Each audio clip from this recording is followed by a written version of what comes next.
Listen, yesterday we have discussed the two type of the corrosion, that is a dry corrosion and wet corrosion. This dry corrosion is again divided into how many types? Three types. First one is a oxidation corrosion, second one is corrosion by other gases, third one is liquid metal corrosion, out of which we have discussed the oxidation corrosion. Oxidation corrosion means corrosion which takes place by action of oxygen gas. It is known as the oxidation corrosion. There are four types of the film. What is name of this film? Stable film, unstable film, volatile film, and porous film. In which cases process of corrosion is not continuous, stable and unstable film. And this volatile film and porous film process of corrosion is a continuous.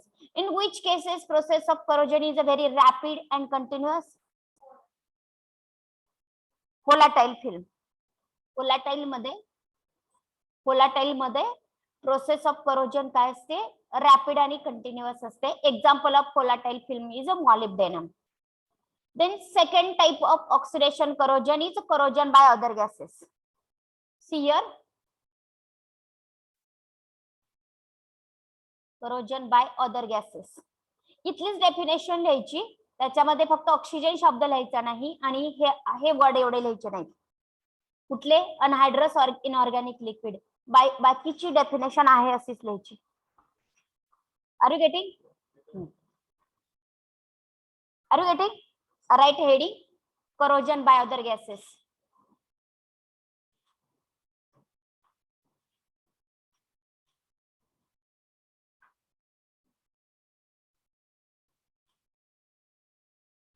corrosion by other gases लिहिलं का heading? हे पूर्ण आहे असंच लिहायचं, फक्त oxygen शब्द लिहायचा नाही आणि ऑरच्या पुढचं लिक्विड पर्यंत लिहायचं नाही. सर्वांना लक्षात आलंय का?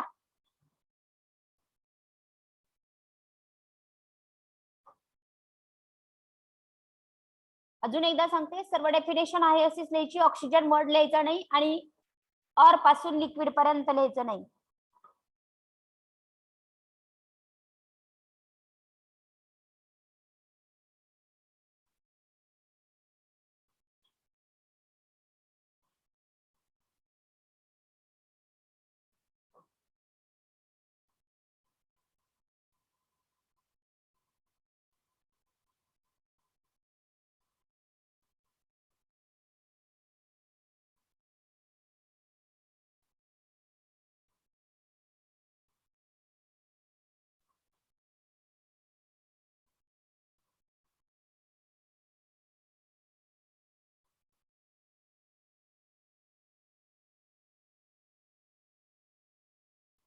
झालं?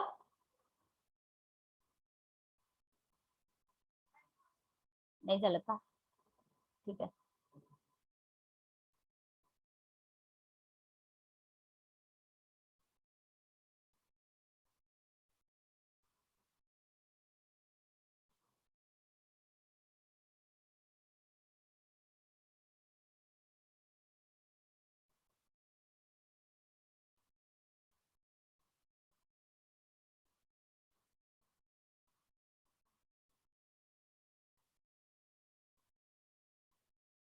झालं?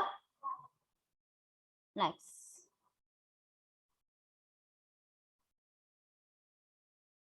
तेच लिहिलेलं आहे. नेक्स्ट हेडिंग ला लिक्विड मेटल करोजन.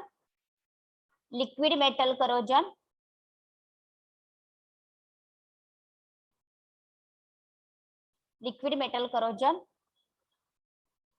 लिहिलं? सेम आहे अशीच डेफिनेशन लिहायची, फक्त गॅसेस पासून ऑर पर्यंत लिहायचं नाही. आहे अशीच डेफिनेशन लिहायची,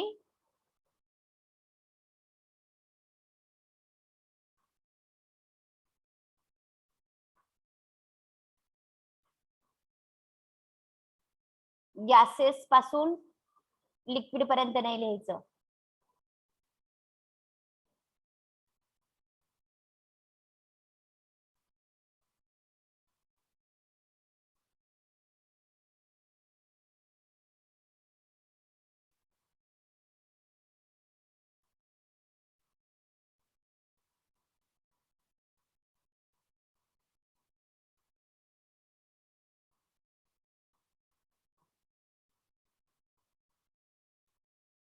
कारण आपल्याला पाहिजे ते वर्ड हे आहेत, अनहायड्रस इनऑर्गॅनिक लिक्विड्स.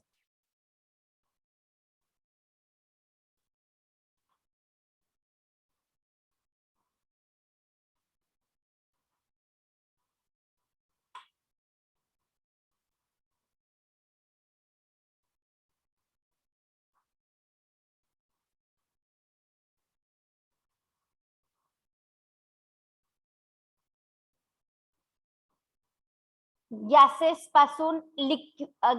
पासून ऑर पर्यंत लिहायचं नाही. जिथपर्यंत कर्सर आहे तिथपर्यंत लिहायचं नाही, गॅसेस पासून ऑर पर्यंत.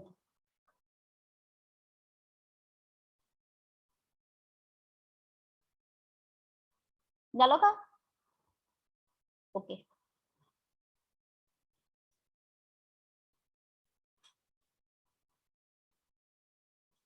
Then dry corrosion point is over.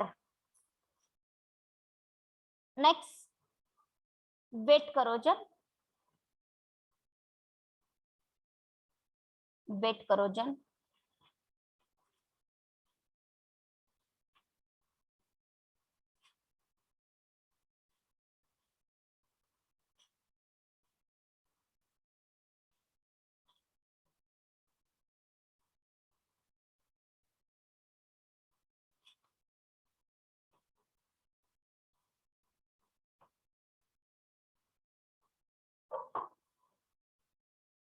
हा.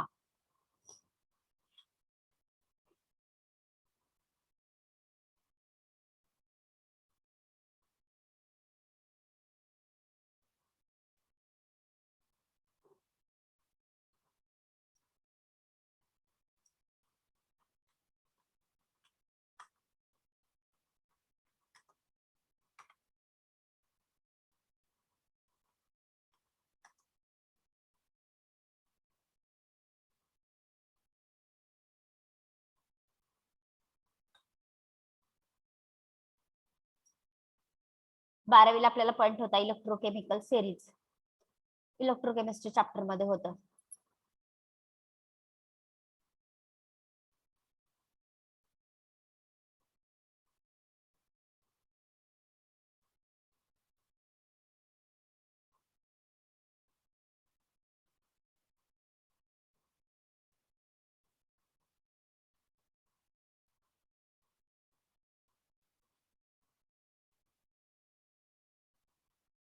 हा.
ओके.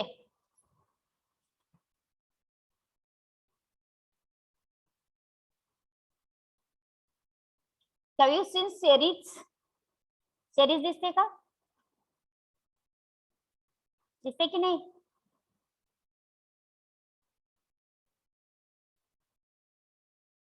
हॅलो. Yes, ma'am. हा. लक्ष द्या आता. This is a electrochemical series of the cations. Electrochemical series कॅटायनची आहे. बारावीला स्टडी केलेले आहे. तुम्हाला किती माहिती आहे मला माहिती नाही.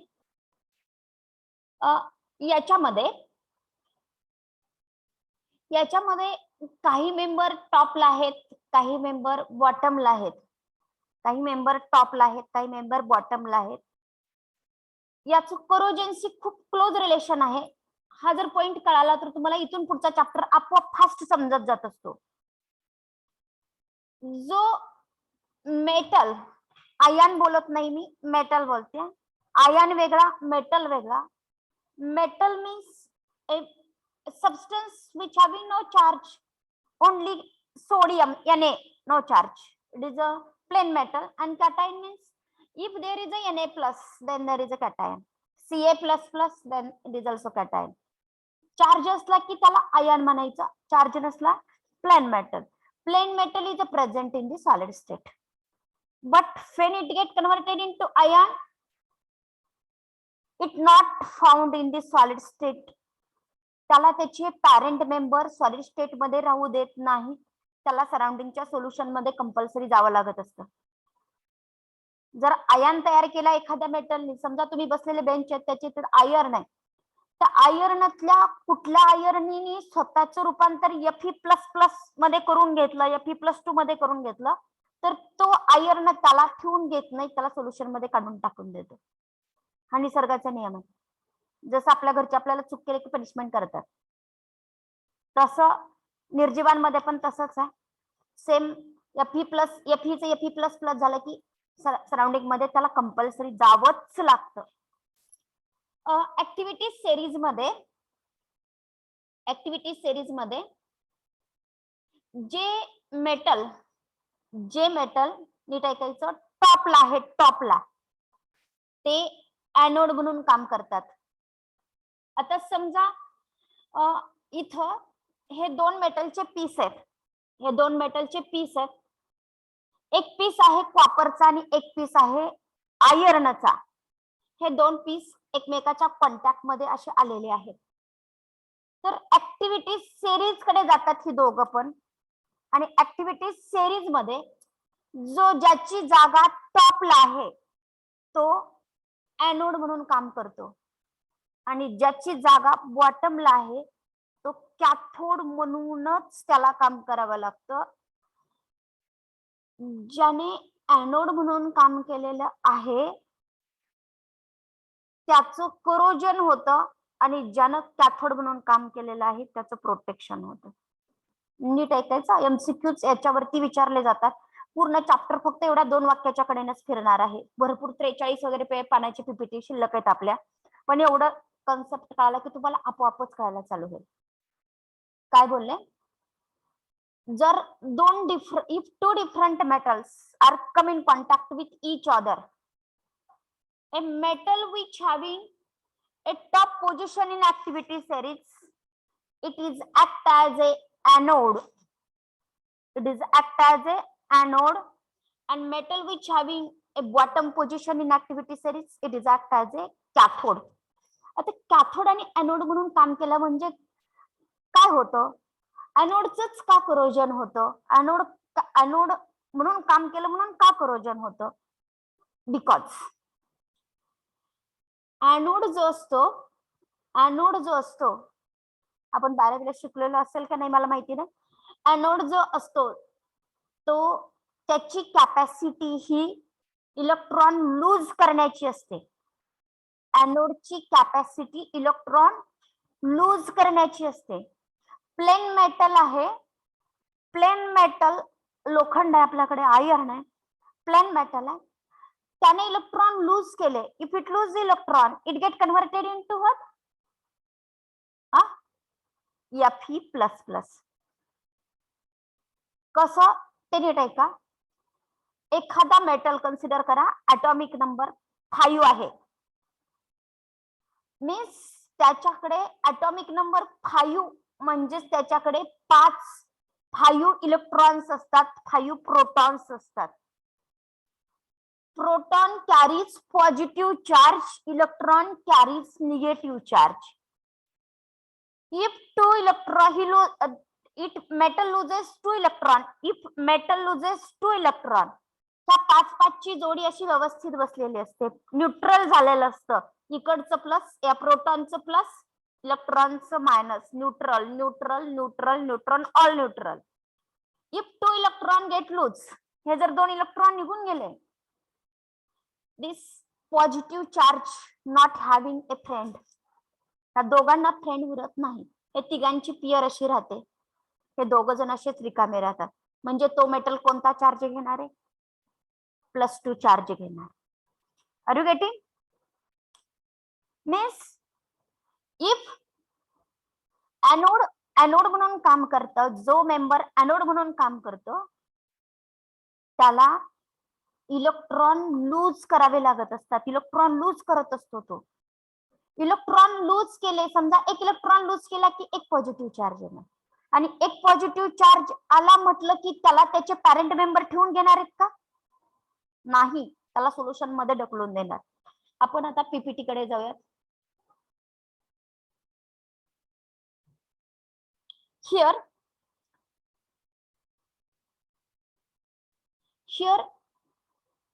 this slanting line, हा तिरप्या लाईन आहे.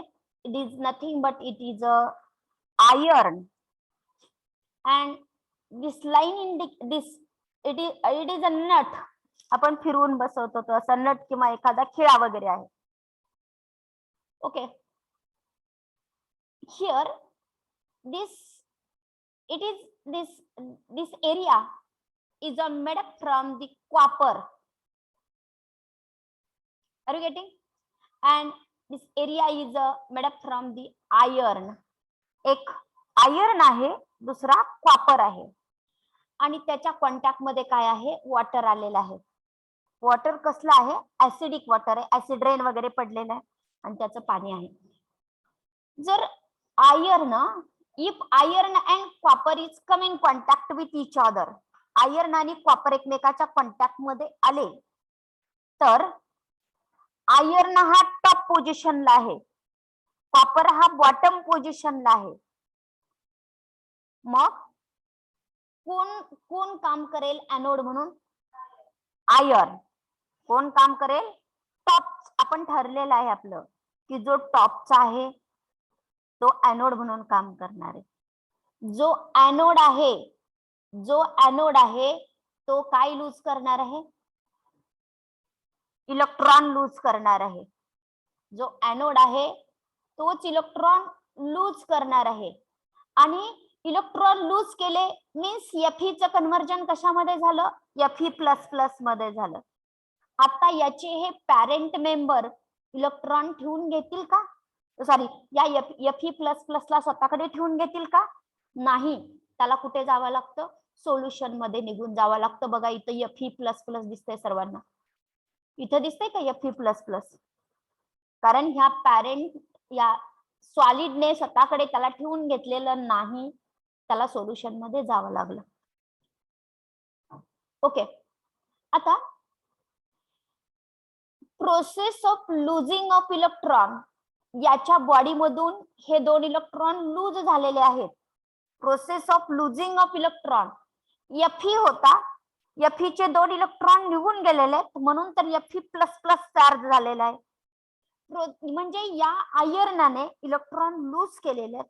Process of losing of electron is non as oxidation process. Process of losing of electron is non as oxidation process. इथं आपण काही सुद्धा आपलं काम नाही, हे निसर्गात घडतंय, आपण काहीच केलेलं नाही. एक दोन वेगवेगळे मेटल एकमेकाच्या कॉन्टॅक्ट मध्ये आपोआपच आलेले आहेत काहीतरी कारणास्तव, आणि पाऊस वगैरे पडलेला आहे. मग हे ऍक्टिव्हिटी सिरीज कडे, हा कॉपर आणि हा आयर्न दोघा ऍक्टिव्हिटी सिरीज कडे जातात. ऍक्टिव्हिटी सिरीज कडे गेल्यानंतर या आयर्नला गुपचूप एनोड म्हणून काम करावं लागतं. म्हणून या तिरप्या लाईन काढलेल्या आहेत त्याच्यावरती मी इथे शब्द लिहिलेले आहेत, एनोड आणि एनोड. का बरं लिहिलेले? कारण याला एनोड म्हणून काम करावं लागले. इथं खाली का लिहिलं नाही? कारण कॅथोड एनोड वर्क करण्यासाठी लिक्विड मीडियम लागत असतं. रॉड आपण बुडवत होतो वॉटर मध्ये वगैरे 12वी पर्यंत किंवा 5वी 6वी पासून तुम्ही बघताय फिगर. म्हणून इथल्या सरफेसच्या इथं मी एनोड असा वर्ड लिहिलेला आहे. ओके, हे जे लूज झालेले इलेक्ट्रॉन असतात ना, इलेक्ट्रॉनला मात्र पाण्यातून फिरता येत नसतं. इथून आयन गेले मग इलेक्ट्रॉनला काय लागत असतं? सॉलिड मीडियम लागत असतं. आपण बघा ही वायर मधून वगैरेच इलेक्ट्रॉन ट्रान्सफर होत असतात. Are you getting? मग हे जे हा आयर्न आहे हा सोल्युशन मध्ये जातो, बट याचे जे हे इलेक्ट्रॉन्स असतात ते मेटल मधून असे जातात. हे पण इलेक्ट्रॉन असे इथले पण या साईडचे पण इलेक्ट्रॉन ह्या पाण्यामधून कॅथोडकडे जात नाहीत. ह्या इलेक्ट्रॉनला लूज झालेल्या इलेक्ट्रॉनला एनोड वरती लूज झालेल्या इलेक्ट्रॉनला कोण बोलवत असतं? कॅथोड बोलवत असतं. Because anode cathode carries with charge. Cathode वरती कसला चार्ज असतो? Cathode carries. नीट लक्ष द्या. Cation means positively charge ion. anion means negatively charged ion, but cathode means negatively charged electrode and anode means positively charged electrode. Are you getting? काय बोलले मी आता? cation means positively charged ion, anion means negatively charged ion, but cathode means negatively charged electrode and anode means positively charged electrode. लक्षात आलं? Due to this cathode is a negatively charged electrode, so that this electron transfer from anode to cathode through this metal. त्या metal मधून electron anode कडून cathode कडे जातात. Can electron enter to this liquid medium? It not have capacity to enter into the liquid medium. Only ion have capacity. So that electron come on the surface. Electron कुठे येऊन बसतात? या मेटलच्या surface वरती येऊन बसतात. का बरं? त्याला कोण आवडत असतं? Positive charge. त्याला कोण कशासाठी येतात? त्या पॉझिटिव्ह इथे सोल्युशन मध्ये प्लस प्लस आहेत म्हणून येतात. मग इथं प्लस इथं येऊन बसल्यानंतर या सोल्युशन हे ऍसिडिक सोल्युशन असल्यामुळं इथे सगळीकडे बघा इथं H plus H plus H plus H plus असतं. इमिजिएटली ते इलेक्ट्रॉन कोणाबरोबर ती रिॲक्ट होतात? ह्या H प्लस बरोबर ती रिॲक्ट होतात. ओके, H प्लस बरोबर ती रिॲक्ट होतात आणि त्याच्यापासून कोणता गॅस लिबरेट होतो? H2 गॅस लिबरेट होतो. So that this mechanism is non as A hydrogen evolution mechanism. If there is a no H plus ion, then is it possible to liberate H2S gas? Whether H2 gas is liberated or not? होणारच नाही. H2 gas liberated होणार नाही जर acidic medium असेल तर. Acidic medium नसेल तर. कारण H2 gas का लिबरेट झाला? 2H plus combined with this electron and H2 gas is liberated. इथं H plus अवेलेबल नसेल तर H2 gas कुठून तयार होणार? Are you getting or not? लक्षात आलं का?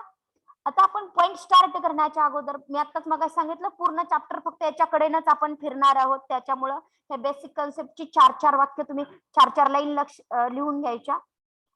पहिला लिहायचं. एक मिनिट थांबा. करोजन कोणाचं होतं रे? कॅथोडचं होतं की एनोडचं होतं? करोजन कॅथोडचं होतं की एनोडचं होतं? एनोडचं होतं. एनोडचं. आणि प्रोटेक्शन कोणाचं होतं? पूर्ण जरी हा आयर्न निघून गेला तरी पण ह्या कॉपरला काही वाटणार नाही. कॉपरचा एकही आयन या सोल्युशन मध्ये जाणार नाही. म्हणून तर इलेक्ट्रोप्लेटिंग वगैरे केलं जात असतं. मला सांगा, who is a more active? More active कोण? एनोड की कॅथोड?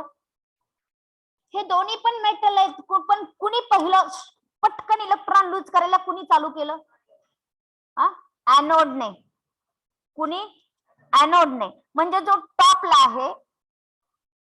आहे तो मोर ऍक्टिव्ह. पहिलं जो टॉपला आहे तो मोर ऍक्टिव्ह आहे. जो मोर ऍक्टिव्ह आहे तो एनोड म्हणून काम करणार आहे. जो एनोड म्हणून काम करणार आहे त्याचं ऑक्सिडेशन होणार आहे आणि ज्याचं ऑक्सिडेशन होणार आहे त्याचं करोजन होणार आहे. ह्या 5 वाक्याच्या कडेनं तुम्हाला एमसीक्यू 2-3 विचारले जाणार आहेत. कारण पूर्ण चॅप्टर याच्यावरती डिपेंड आहे. सांगा, जो मोर ऍक्टिव्ह आहे तो एनोड. तो टॉप पोझिशनला असणार आहे. किंवा जो टॉप पोझिशनला, टॉप पासून घेऊ, जो टॉप पोझिशनला असणार आहे तो मोर ऍक्टिव्ह असणार आहे. जो मोर ऍक्टिव्ह असणार आहे तो एनोड म्हणून काम करणार आहे. जो एनोड म्हणून काम करणार आहे त्याचं ऑक्सिडेशन होणार आहे. ज्याचं ऑक्सिडेशन होणार आहे त्याचं करोजन होणार आहे. अरे गेटिंग? आता लिहायचं कसं, आपण दोन पार्ट मध्ये लिहूयात. एक टॉप पोझिशन आणि एक बॉटम पोझिशन. जो टॉपला आहे ला शेडिंग हे लिहिण्याच्या अगोदर बेसिक कन्सेप्ट लिहिल्यानंतर तुम्हाला फार सोपं जाईल. मी पण शिकवलेला नाही, फक्त बेसिक कन्सेप्ट सांगितलेले. मी या पॉइंटला अजिबात गेलेले नाही अजून. Write down. पहिलं काय, टॉप पोझिशन. एका खाली एक लिहायचं, वाचवायची नाहीत लाईन. टॉप पोझिशन, त्याच्या खालच्या साईडला लिहा मोर ऍक्टिव्ह. मोर ऍक्टिव्ह, त्याच्या खालच्या साईडला लिहा act as a anode. act as a anode. act as a anode. त्याच्या खालच्या लाईनला लिहा undergoes oxidation.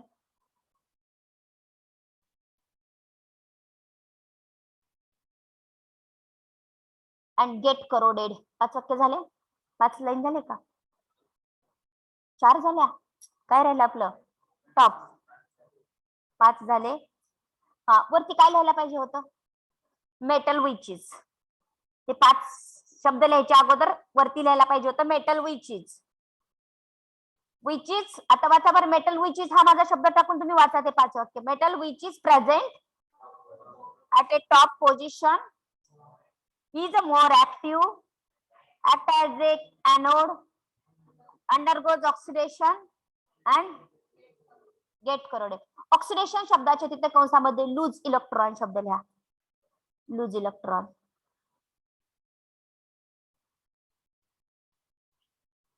अजून एक त्याच्या खाली लाईन लिहा. त्याच्या खाली म्हणजे 5च्या खाली लिहा मोर इलेक्ट्रोपॉझिटिव्ह. मोर इलेक्ट्रोपॉझिटिव्ह. मोर इलेक्ट्रोपॉझिटिव्ह.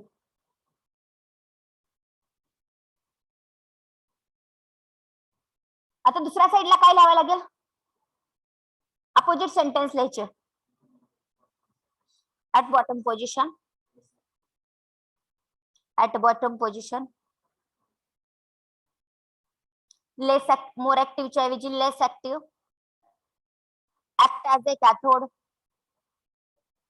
undergoes reduction. कंसात gaining of electron.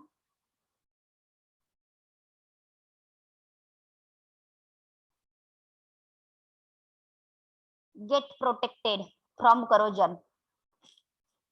get protected from corrosion.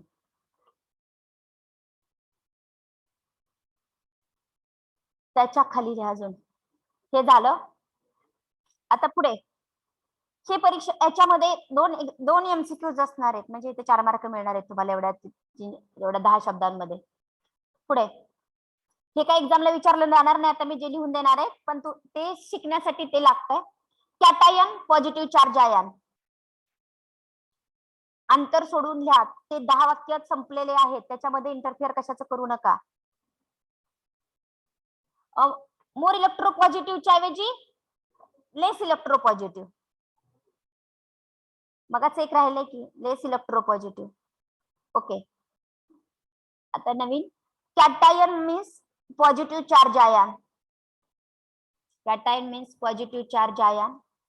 अनायन means negative charge ion.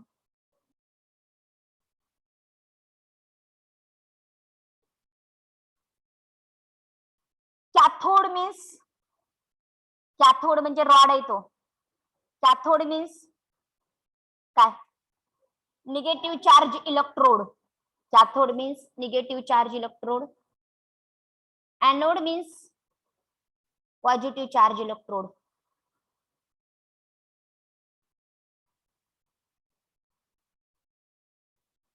माझ्या क्वेश्चनचे आन्सर द्या बरं. कॅथोड वरती काय होतं? ऑक्सिडेशन की रिडक्शन? बघून सांगायचे वरचे 10 वाक्य. कॅथोड वरती, अरे तिथं बघून सांगा की. रिडक्शन. एनोड वरती लुजिंग ऑफ इलेक्ट्रॉन कुठे होणार? Gaining of electron. Are you getting? सर्वांना समजलं ना? ठीक आहे. आता बघा पहिलं वाक्य समजते का बघा. Hydrogen evolution mechanism. This type of corrosion usually occur in कोणत्या एन्व्हायरमेंट मध्ये? Acidic environment. ठीक आहे, एवढंच फक्त. कन्सिडर काय? Iron metal means this is iron metal. Its surface is not perfectly uniform. त्याचा सरफेस हा परफेक्ट युनिफॉर्म नाही, तिथं नट वगैरे आहे. Homogeneous. Hence, due to such an inhomogeneous surface, certain part act as a cathode and certain part act as a anode. काही part त्याच्यातला cathode म्हणून काम करायला लागलाय, काही पार्ट एनोड म्हणून काम करायला लागलाय. Suppose iron metal has a scrap of copper. इथं हे झालेलं आहे, दिसना गेले. आयर्न मेटलला कशाचा स्क्रॅप आहे? इथं कॉपरचा. आयर्न मेटल आहे. तुम्ही असं सिंपल मी वाक्य लिहून देणार आहे. Consider iron metal having a nut of copper. त्याला काय बसलेलं? स्क्रू बसवलेला आहे किंवा screw of copper in it. At anode वरती काय झालं? ऑक्सिडेशन झालं. ऑक्सिडेशन झालं एनोड वरती. कोणी काम केलं एनोड म्हणून? आयर्नने. आणि this liberated electron move from, कुठून कुठे गेले liberated electron? Anode to cathode. Anode to cathode. Liberated electron कुठे गेले? Anode to cathode through the metal. नंतर this liberated electron now present on the cathode. This electron gained by H plus ion present in the acidic medium. Hence, this reaction is occur. Thus, in this type of corrosion, only displacement of hydrogen from acidic solution is takes place. In this process, H2 gas is liberated, so that this mechanism is known as a hydrogen evolution mechanism. मी माझ्या मनाने याच्यापेक्षा simple करून सांगते. Listen. This type of corrosion is occur only in acidic medium. संपला. या फिगरशी related 2 sentence सांगणार आहे. Consider iron metal having a nut of copper in it. Here, two metals are come in contact with each other. Iron is present at the top position and copper is present at the bottom position. So that iron is act as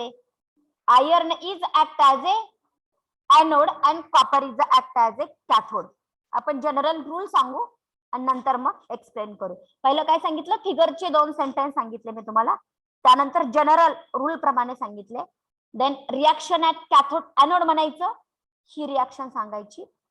then या electron बद्दल एक sentence सांगायचं. This liberated electron move from anode to cathode through the metal. Then reaction at cathode. Reaction at cathode मध्ये ही reaction सांग